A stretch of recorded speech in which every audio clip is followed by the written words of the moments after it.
I'm going to start with this idea. As I thought about you two, I thought that there's both this idea of singularity, because you are so unique and idiosyncratically fabulous, but also a duality. And by duality, I don't just mean that there are the two of you together, but actually that there is some push-pull that goes on between you, which makes it all the more interesting. And this event was called the Marriage of Art and Life, but it could just as easily be called a marriage of art and science, word and image, camera and pigment, male and female, dream and call to action, landscape and religion, documentary and poem, light and color. So, what we're really digging for tonight is how can a story of artistic collaboration remain a love story? It's the thing, let's face it, we all are envious of and want to understand more, because it lends a richness not only to your work, but to your life and to your friendships with us. So let's talk about the origin story, because that's a good place to start. So I read in my vast research for this evening that Mary reportedly said in the very beginning of your relationship together, "I want to see Mexico, but I'm not interested in you." So I want to know more about that. Can you each tell us a little more about that? Okay. One evening, I was thinking of getting out of Santa Barbara and just doing something, seeing a friend in Italy, or as Fred Kenyon said, who's in the audience, you should call Macduff. He knows Mexico. He goes all the time. So I called Macduff, who had been trying to ask me out several times, and I always had a wonderful... For almost 20 years. I had a wonderful excuse. My daughter, I'm going to a horse meet with my daughter. I can't. So I invited myself to Mexico. And then Anne Mallory, who's in the audience, when I said, "What the hell did I just do?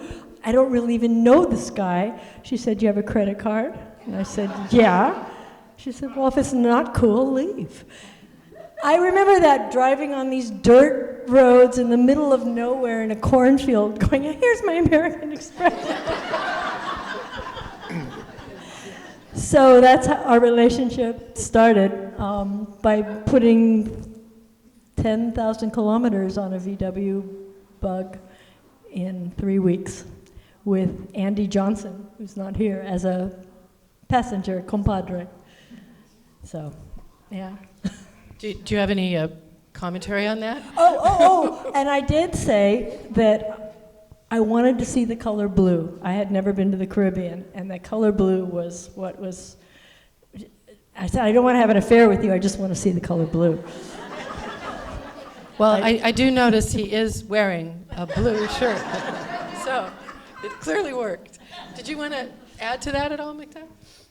Well, the thing about Andy was that when Mary said that she wanted to come to Mexico, but she didn't want to have an affair, I thought it would be more comfortable if there was a third person along, just so that she wouldn't be stuck in something that could be uncomfortable. So I had taken Andy the first time down to Mexico when he was 12 years old, and then again when he was 15. So he seemed like a perfect person to invite. I had invited Mary out innumerable times in Santa Barbara, and she always usually found a reason not to come or go out.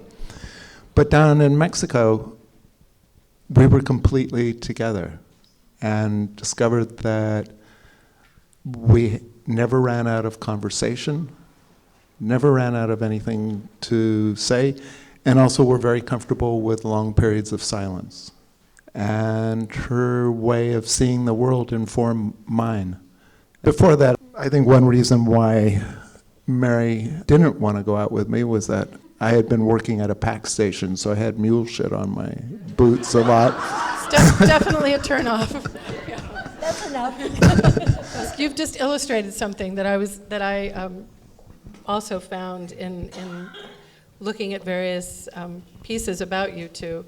And this was something that Russ Spencer, who we know so tragically we have lost in this last week, but who was a wonderful filmmaker and gentle soul who we all got to know in greater, or in my case, lesser ways. But he said something about you when he was interviewing you for the Western Horizon book, and he said, when they're apart, they're intent and serious, but when they're together, they're light.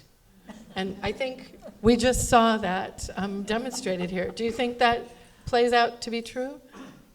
Yeah, I do. And dear Russ, I think the thing I come away with the most and hold it closest to my heart is his kindness. He was incredibly kind and very talented, and he worked with us on 4 projects, one being how we made the Western Horizon, called Full Circle, which premiered at the film festival, Santa Barbara Film Festival, and the community here and other places will miss him a lot. But I think levity is an important thing, to not take yourself too seriously, and if things get tense between us, I don't know about working out every little kink and wrinkle. It's just like, I like it with the kinks and wrinkles. We give each other ample room to be who we are. And I think it's, as a second marriage for both of us, maybe you learn on the first that you need to give each other room, or you learn through time. Well, one of the things I think you're both very good at is finding the people to round out your story, not just each other, but others. And I'm thinking of stories over the years that you've shared with me about mentors, influencers, and I'm wondering if you each might share something about your fathers. Because I know, Mary, you've said to me, if I'm paraphrasing it, in his background as a jazz musician, improvisation was kind of the central part of how he approached life, and that you learned from that. Could you maybe share a little bit about that? And then I've got one for you too, Macduff. Well, my dad was a musician, and then he was in the recording business for all of his life. And one of the best compliments I have ever gotten, and probably will ever get, is my dad coming into my studio to see what was new on the wall, what I was working on. And he'd look at me and he'd go, "You know, I don't know much about art, baby, but you got rhythm."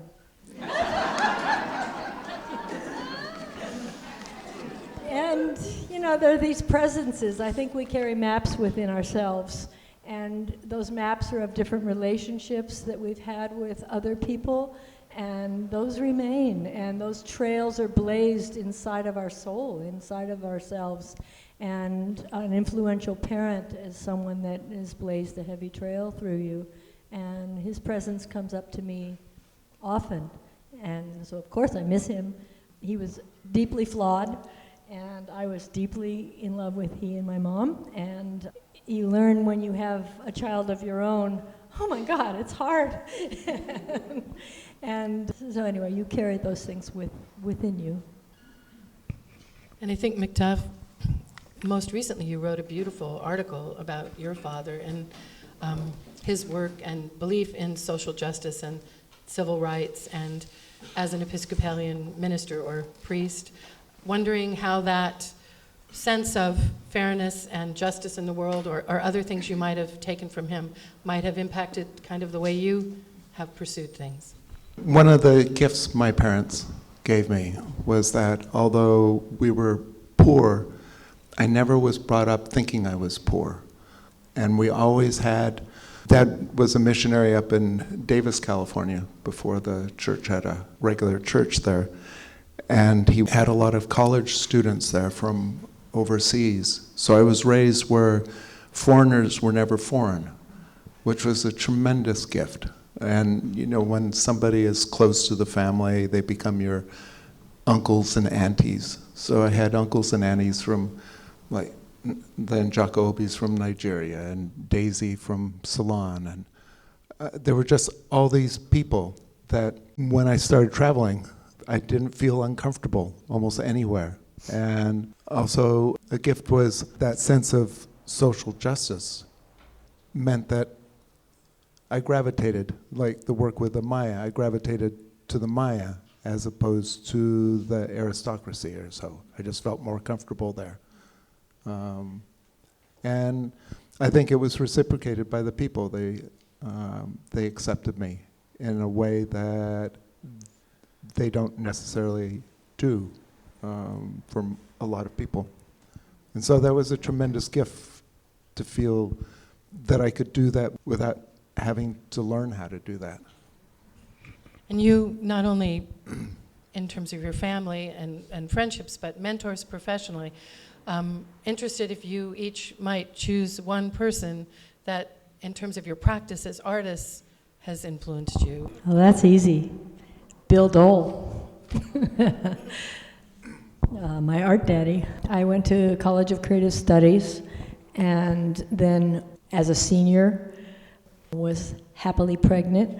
And when Sienna was 2 years old, which was the year in which she could go to daycare, I applied for graduate school, and I looked at all the instructors that were available, and the only person I wanted to work with was Bill Dole. And I still think to this day that it was Sienna that got me into graduate school, because she kept tugging at my skirt going, "Mom, can we go? Mom, can we go?" and Katie and Hillary know well that with a family of 7 kids, he was 1 foot rocking the cradle and 1 foot painting, and I think he gained some sympathy there. He taught in a very understated way. He was never didactic. He was never, grab the pencil and do it this way. If I had this little watercolor or something that was a disaster, he'd find a little section in it and he'd go, the way this works right here is really interesting. So he was training my eye in this delicate way, and in a way that allowed me to see without feeling ashamed of not being as good as I could be. As anyone who's an artist knows, when you're starting to find your voice, you fall on your face all the time, and that's part of finding your voice. And he allowed me to do that. So now he's someone that lives in my heart for sure. And for you, Macduff, is there a person you might say had that influence on you? I think it was more museums and books that I read a lot as a kid, and it excited me. But I mean, if people ask me how to become a better photographer, I usually suggest they go to museums and look at paintings. And I think that's how I learned almost everything, was by doing it. I mean, when I took off and started photographing, I didn't have any instruction. I think I have an intuitive sense of design and color and balance, but it was through looking at paintings over and over again. And I was very lucky that my parents took me to museums, and we had real art on the wall. My father was a very good artist. It's interesting, though, that you say to look at paintings, not to look at other photographs in museums. So was there some reason why it was the painting that taught you to look? There weren't that many photographs in museums when I was growing up, for starters, but also painters know about composition, and they know what to put in something. Also, your sense of color is more nuanced. It's not, commercial advertising color. It's much more like Turner than it is like, I don't know, some computer-based color that's fairly flat. And I think your sense of color is impeccable. And I don't say that about a lot of photographers. So.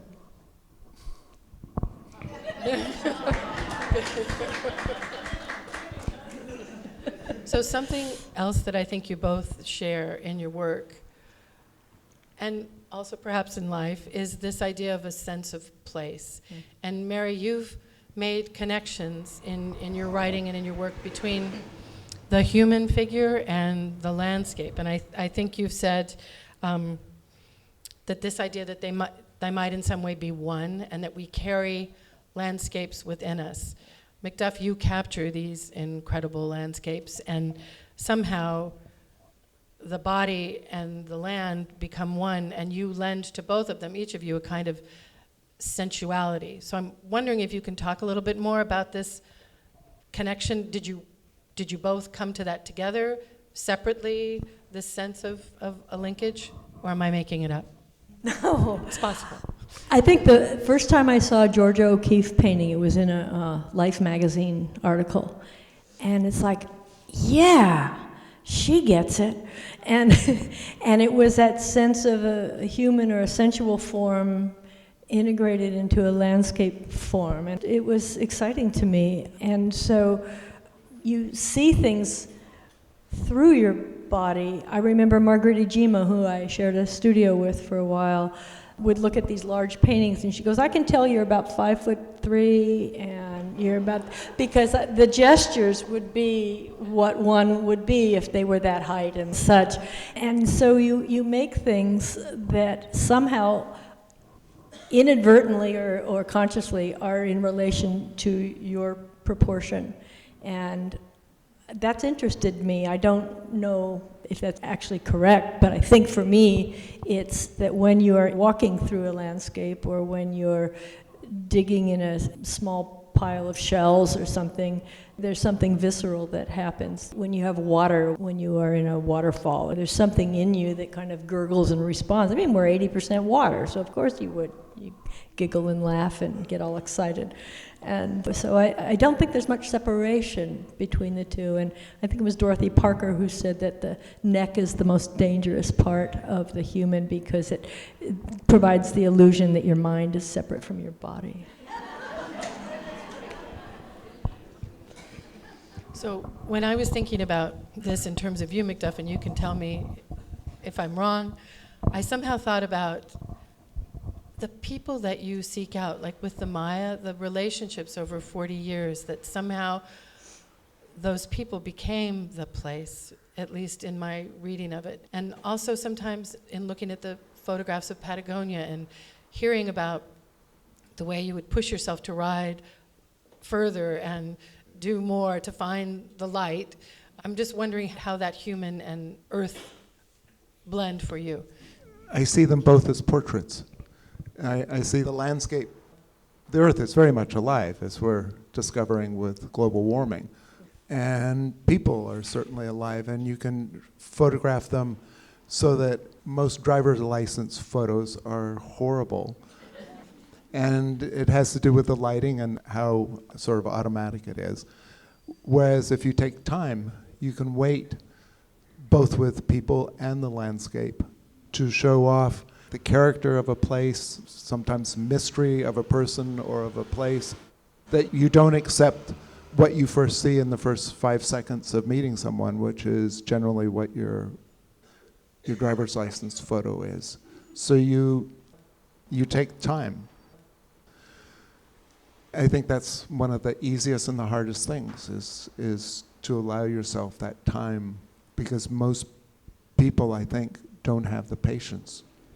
I actually was going to ask you about that because I think it's very true. And you said something, and I'm not remembering in regards to what work, but you said something which could apply to tonight. It was a lovely night, and I had nowhere to go. You know, in answer to a question of how did you get that shot? And I think your patience is a large part of what makes your photography so exceptional. And I'm thinking also, Mary, there was a quote attributed to Bill Dole about time, saying something like, let me see if I can find it so I don't make it completely false, but it was about the idea that it took 10 years to learn anything, and then another 10 to know what to do with what you learned. So I'm wondering with the two of you, what'd you learn in the last 10 years, and what are you hoping for the 10 that follow? I just hope we live a long life because we've got lots to learn. Yeah, I think that whole idea of time and letting things develop and not really knowing where you're going to go with it. I mean, there's a sense, a real palpable sense of insecurity and uncertainty that I think surrounds any artist. Where am I going with this? And especially if you're pushing out into new terrain, you may fall on your face. You know, it may just be a really dumb idea, but you have to kind of go to those places and let things unfold through time. And I know in my books, they seem to be layered, and they kind of demand that one slows down in order to open them up and see the layers through time. Because it's my way of physically trying to slow time down to allow someone to consider things in a slower way, in a more considered way than just, you know, flash in the pan, tweet, oh, I saw that art, oh, I saw that art, oh, I saw that art. And I don't know, that just leaves you kind of full on junk food. It doesn't really sustain you. I'm chasing clouds and light, and I'll do that for the rest of my life. But I'm also writing more, like the piece I wrote about my father. Light fascinates me. People fascinate me. And so I just hope just to keep doing that. Journalists sometimes say really stupid things. And I read an article saying that most artists, they reach a certain level and then they just fall off. And then you think of artists like Matisse and Picasso and you know, that just kept getting better and better. And I think that the work that Mary's doing right now is the best work of her life. And it inspires me that I can't fall behind. We are competitive. There is no doubt about it. We fight over wall space. I'll go on a trip and come back, and one of my photographs has been replaced. Well, better the photograph than you. So. Indeed. You said something just then about going to the place. And Macduff, you're seemingly saying something slightly different now about going maybe more inward or in thinking about your father and various other stories and people. So I'm wondering, travel has clearly been a huge part of what you've done together and separately. But I wonder now, and thinking about the Book of Santa Barbara, do you find as much to discover here? Or do you still need to go out to seek those clouds and that light? Or are you finding that they're more present closer by now? I like to use my passport. You must have a good photograph. It's a really good question because part of it speaks to when you go on autopilot when you're just home and you go through your tasks and you go to your workout and then you go to your coffee place and then you da-da-da-da. And so there is a kind of routine, and when you're traveling, you're in new territory. And it's a real hard discipline to have that kind of newness and discovery. I find if I walk from our house to my studio a few times a week and take different routes and stuff and notice different things. But I really miss traveling. I miss it. I'm traveling every day. Want to talk about that? Ooh! No, I'm working on a project right now about the Santa Barbara vineyards and winemakers here in Santa Barbara County. So I'm going up to San Ynez and Buellton and Santa Maria, and this is an incredibly beautiful country, and we're really lucky, or I'm really lucky, that this year we've had storms, because for a photographer, one of the most boring things in the world is a blue sky day after day after day after day. And there's a lot more drama. I was driving up to Santa Maria on a stormy day, and I suddenly realized how really happy I was. And because there's drama, there's something to look forward to. You search out. I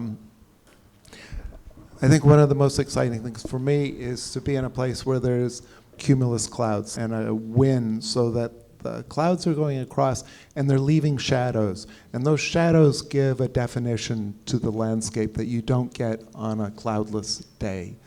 And I also find wind to be exciting. I mean, when I was a horseback, your horses just, it's like walking on eggshells. They just get more excited. They're more alive. And I find that I do the same thing. I mean, it's just exciting. But I think that it's wonderful that both of us are excited about the world around us. And the other thing about the work that I'm doing is that I'm also photographing a lot of the people. There's a lot of vineyard workers, and we've gotten so removed from our agrarian roots of this country that a lot of people don't know what goes into making a bottle of wine and who does it.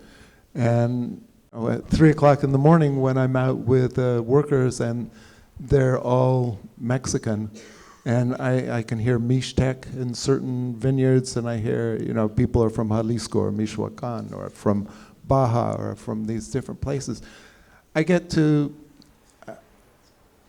I enjoy it. I get to practice my Spanish. I get to sing in Spanish, which blows them away that I know any of the songs. I love it that he's coming home happy like that, because I'll go out on the field with him on occasion. It's not like when we're away and we're with each other every single day, but it's that same exhilarating feeling of like going into that back area and oh my God, it just goes. It's gorgeous, and seeing new people, and so yeah, that's been absolutely great. And he's just a lot spunkier. So, in other conversations, you've said some words just now that I've read in other conversations or heard, something along the idea of how important it is as an artist to notice things, and to notice things that are alive, as you were just, I think, so beautifully describing the wind and the horses and that energy. And you, I think, had an expression, Mary, to notice what you're noticing. Yeah. So could you talk a little bit about that idea in your work and in your work, Macduff, that noticing? Well, actually, that's from Allen Ginsberg. There's like these 10 little points, and one of them was notice what you notice. And it stuck with me that when you see something, but you didn't really see it, did you really look at it? Did you really see it? And when that comes, that you actually really see it, pay attention to that, because there's something there that's important. And it's important to you in a way maybe you don't know, but you have to pay attention to it or it'll go, because things are ephemeral. And so part of looking and living and being in this world is to be a little bit more conscious of what it is that comes your way and what strikes you, what hits you in the gut, or makes you take a second look, or gives you shivers. There's things that do that, and those all feed into what your art is going to be, as well as the quality of your life. So I think one of the things that why we get along is we're both curious, and if you're going to spend the rest of your life with a single person, hopefully they are curious. And hopefully. I think that's one of the most important things, is that anywhere where we go, that's, I think, what gets us going, and it also furthers a lot of what we know is things that we learned by being curious and then seeking out somebody who could help. So that, I used to get jobs and they'd say, can you do this? And I'd say, sure. And I didn't have a clue. But I'd find somebody that could teach me, and then I just had the frame of mind that, yeah, I can do that. Yeah, we kind of both did that. Yeah, in the movie MASH, we were the pros from Dover. Hell yes. Sure, I can do that. That's how Betty Klausner hired me when I was a graduate student with William Dole, and this was before Betty started the Contemporary Arts Forum. She had the graphics gallery, and Bill recommended me and said, do you know how to put frames together? It's like, yeah. And she saw me smashing a frame together. This is before I made paper. And she came in and was screaming, and she went, "The decal! The decal!" And that's how I learned what a decal was. Oh, God. Well, and in that intrepid spirit, I think each of you have dipped into areas that were not necessarily your primary area. And both of you, increasingly, I think for you, Macduff, writing is that second piece. And so I'm wondering how much that has illuminated your sort of primary practice. And also, I can't avoid poetry because it is so much a part of what each of you do in what you create and in what inspires you. And I think at some point, one of you or someone described Chile and that edge of Patagonia as hard-earned poetry, a place of hard-earned poetry. And I'm wondering if that phrase could be applied to your lives, this work that you've done. So maybe talk a little bit about poetry and a little bit about writing, and you can throw in Neruda if you want to. Writing is hard.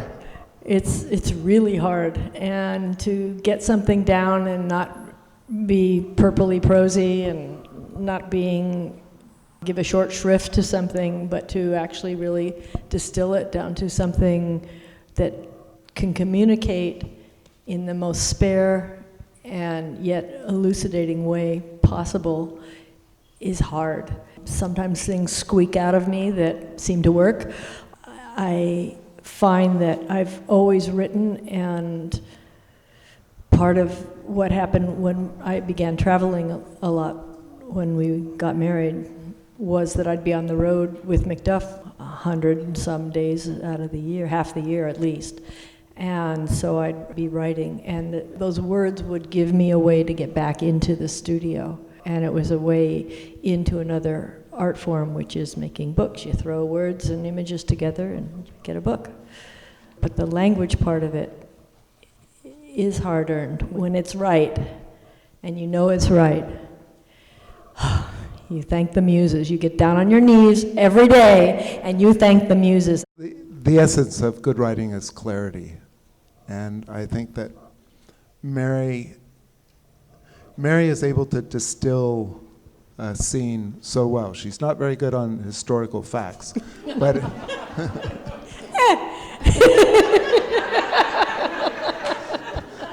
so I have to rewrite those. He's a good editor. But in terms of, she is able to describe a place better than nearly anyone. She's a gifted writer. And so that's helpful too, so that if she, I love it when Mary, I show her new photographs, and she'll go through and say, this one sings, this is a, this looks like a placemat photo.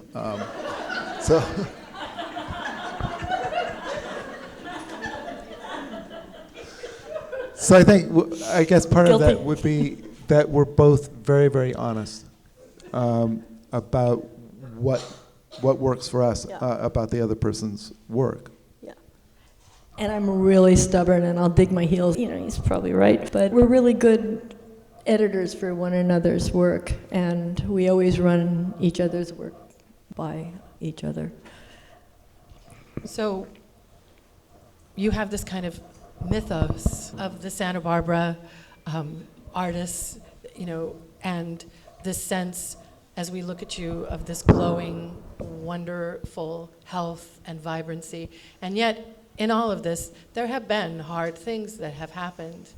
And yet, in terms of the magazine world diminishing, which had been at one time key to what you both were doing in terms of issues of health and other things, sorrows that happen to all of us, but you have a kind of a resilience in both life and work. And I wonder if you might talk a little bit about, as artists, the obstacles you've faced perhaps and how you've overcome them. I don't mean to overturn rocks. I'm just trying to understand there is a vitality and a resilience and let's just go to the next thing about you that is both inspiring and pragmatic. So I'm kind of wondering if you could talk about that.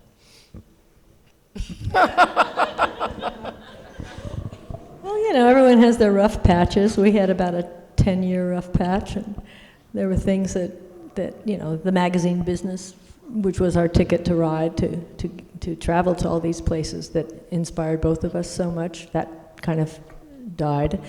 And so you have to reinvent, okay, let's figure out how to make a book or do something else, or take what material you already have. Like I listened to Annie Leibovitz and one thing she said is, when you're stuck, look at something you did 10 or 20 years ago. And I think unconsciously you do that. You kind of go back because there's still some juice there. There's something there. But no, anyone in this room knows that there are las golpes de la vida, the blows of life, and we all feel those, and we've all gone through them, and nobody's exempt from that. That is a presence, and I think as you get older, your sense of mortality and your sense that it's a one-way street here, that time becomes more precious.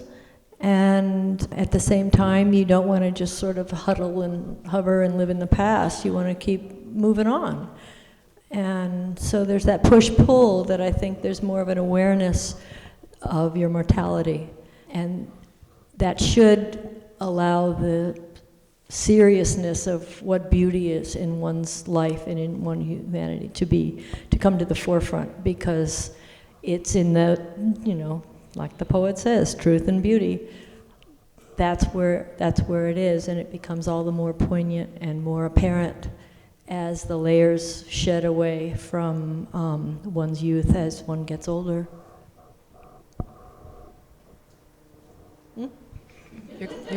That says it. That says it. Yeah. Yes. No, I mean, you can't change. I can't change who the President of the United States is right now. You deal with what you have. I used to be on the road 225 days, 230 days out of the year, which made it very difficult to work on the Maya book. I would get assignments that would take me down there, but in terms of actually sitting down and finishing the writing, I couldn't. But then I had a knee replacement, that I got a staph infection. We were in Papua New Guinea, and all of a sudden I couldn't move my leg, and we couldn't get evacuated. And I had a lot of time that I could spend on the writing. So I took advantage of that, and the book probably would still be unfinished if I was still on the road as much as I was. So, in that sense, you work with what you can do. People were saying, what's your next book project? Is it going to take you 40 years? So we did the book of Santa Barbara in 6 months. It was like there. And also people would say, they would see my photographs and say, well, if I went to all the different places you went to, I could take good shots too. And I thought, okay, I will photograph. Here's Santa Barbara. One of the things, besides trying to do portraits, it's if you are doing a portrait of someone, you try to find a side to a person that's interesting. And if I'm photographing the Taj Mahal or the Golden Gate Bridge or something, I try to do it in a way that people haven't seen it before. So although they've seen, maybe there's millions of photographs, my photograph stands out. And I try to do that with everything I do. I don't think of the two of you as didactic in any way. When you write, what you do, what you create is not that way. And yet, when I look at your work and when I read what you write, I feel there are lessons to be imparted, almost like scripture in a kind of a loose way, or poetry that speaks to how the heart should be. If you have anything you'd like to say about that. Wow. Patsy, you're wonderful. Isn't she?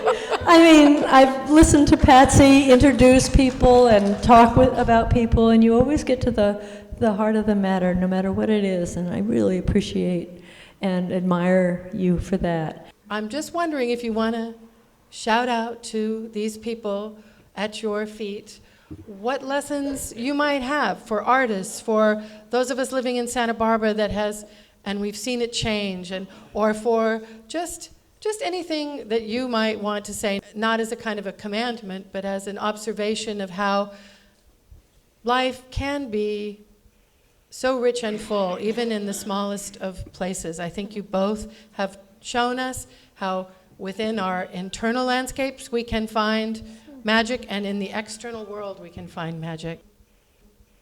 Kindness, isn't that a simple enough thing? I think when I'm stuck, and I'm stuck in the studio, one of the things as a go-to is I make a gift. I make a drawing for somebody. I make a gift. And somehow that giving out allows something to come back to you. So that's easy. I think for both Mary and myself, the reason we do something is because we have to do it. I mean, being an artist is a little bit like Gully Jimpson says in The Horse's Mouth. Joyce Carey would say, it's a disease. You don't want it because it's not good for you. It's not good. It's not an easy way to make a living. I think for Mary, we need to do this, and it's not. You do want to make a living, but even if we weren't making a living, it's exactly what we would be doing. Yeah. And I think, for... Yeah, there's no choice. I mean, it's just, you don't retire and you don't stop because it's somehow that allows you to get embrace the world in some way. You need to be, that sounds so corny. It's a way of being in the world. And if that's how you know how to be in the world, and it's working on some level, then you just try to do that better and better. So we started out tonight with this idea of a Mexican road trip that went right. And I find myself looking, as we came in at the slide behind us and the dedication from Mary to Macduff. And in Intimacies, one of the books that I think is over there, Mary wrote about love, not just fleeting, passionate love, but lasting love, naked, exposed, vulnerable, and receptive to what life offers. I think that love infuses both this relationship and the relationship you have with your work. You can't separate life from love. You can't separate work from love. So I'm going to end my piece tonight with two quotes, one from you and one from you. Here's Mary on Macduff. She said in a dedication, "I thank him for his inquisitively tender heart and unquenchable love of the natural world." And Macduff on Mary, and perhaps this is the way we all feel tonight, having been in this room together. Perhaps the greatest pleasure is being able to share something with someone you love. So I thank you for sharing with us this evening.